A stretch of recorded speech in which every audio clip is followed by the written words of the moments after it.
হায় রে প্রভাস, কত কষ্ট! বাইরে কি রোদ!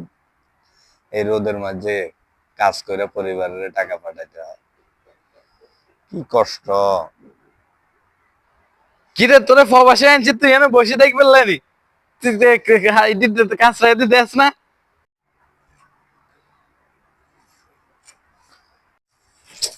হায় রে কষ্ট রে! এইসব কাজ রোদের মাঝে কইরা পরিবারের টাকা পাঠানো লাগে, এই ময়লা গুলার করা লাগবে।